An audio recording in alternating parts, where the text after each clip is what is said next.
जिन महिलाओं को पुत्र प्राप्ति की इच्छा है वो बिल्कुल सही वीडियो देख रही हैं, स्किप ना करें, वीडियो को पूरा देख लें। इसके अंदर गरुड़ पुराण के अनुसार जानकारी दी गई है और अवश्य ही आपको पुत्र प्राप्ति होगी।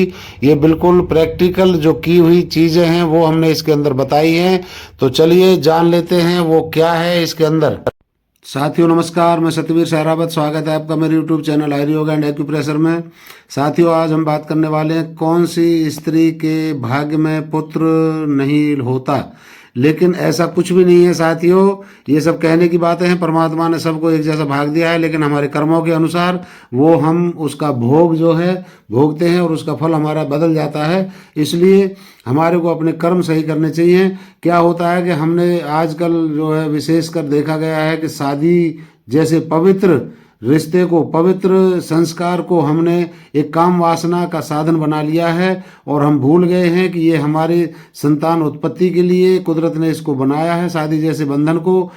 तो साथियों जैसा कि गरुड़ पुराण में भी लिखा गया है कि स्त्री को माहवारी के 7 दिन के पश्चात देवी देवताओं या पितरों के पूजने योग्य माना जाता है। उससे पहले पुरुष को उसके संपर्क में नहीं रहना चाहिए।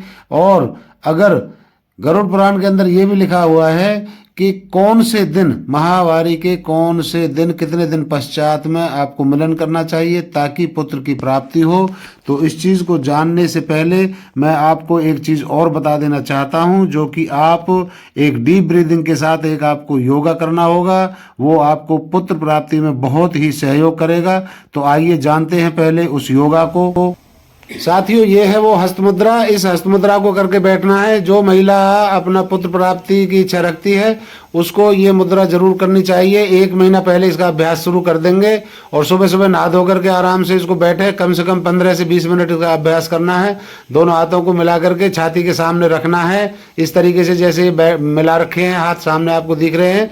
और आपको करना क्या है, इसके साथ में कोई भजन या कोई भी गाना जो आपको बहुत मन भाता हो उसको गुनगुनाना है, या फिर अपने मन के अंदर ये विचार रखने हैं कि मुझे पुत्र प्राप्त अवश्य होगा, मुझे पुत्र प्राप्त अवश्य होगा, मुझे ऐसा विश्वास है कि अब की बार मुझे पुत्र की प्राप्ति होगी। इस तरीके से आपके अंदर मन के विचारों को शुद्ध करना है। यह मुद्रा आपको पुत्र प्राप्ति में बहुत ज़्यादा मदद करेगी। ये प्रैक्टिकल किया हुआ है, इसका अभ्यास जरूर शुरू कर दें जिन महिलाओं को पुत्र रत्न की प्राप्ति की इच्छा है। चलिए अब हम जानते हैं गरुड़ पुराण में लिखा है कि महिला की माहवारी के कितने दिन पश्चात में मिलन करना चाहिए ताकि पुत्र रत्न की प्राप्ति हो। लेकिन उससे पहले और भी एक जरूरी चीज आप जान लें कि जब भी महिला अपने बेड के ऊपर जाती है, बिस्तर के पास ऊपर जाती है, तो पति के बाईं तरफ जाकर के उसको लेटना चाहिए और थोड़ी देर वहीं लेटे रहने के पश्चात में जब पति का दाहिना स्वर और पत्नी का बायां स्वर चलना चाहिए, यानी कि पति के दाहिने नाक से सांस सही पूरा आना चाहिए और पत्नी के बाएं नाक से पूरा सांस आना चाहिए, तब हमें मिलन करना चाहिए। उससे पुत्र प्राप्ति में बहुत ज़्यादा फायदा मिलता है। इसके बाद में जब ही हमारा मिलन पूरा हो जाता है तो पति को चाहिए कि वो दाहिनी तरफ उतरे और थोड़ी देर वहीं पर लेटे रहें। पति पत्नी दोनों आपस में लेटे रहें मिल करके और प्रेम से रहें। इसके अलावा महिलाएं एक और ध्यान रखेंगी कि जब भी गर्भवती हो जाती हैं तो हमेशा जब भी चलना फिरना है, बैठ करके उठेंगी चलेंगी तो दाहिना पैर सबसे पहले आगे निकालें।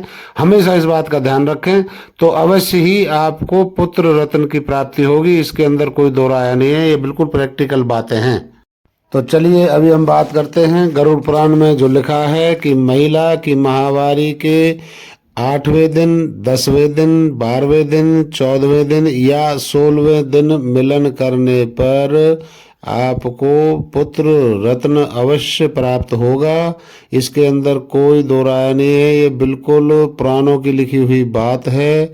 और विशेषकर 10वां दिन सबसे विशेष रहता है। उस दिन अगर आप मिलन करेंगे सही तरीके से तो आपको पुत्र रत्न की प्राप्ति जरूर होगी।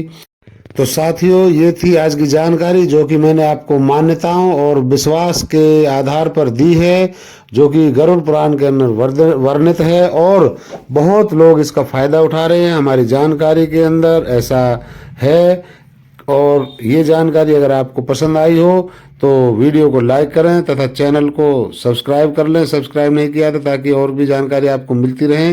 धन्यवाद, नमस्कार।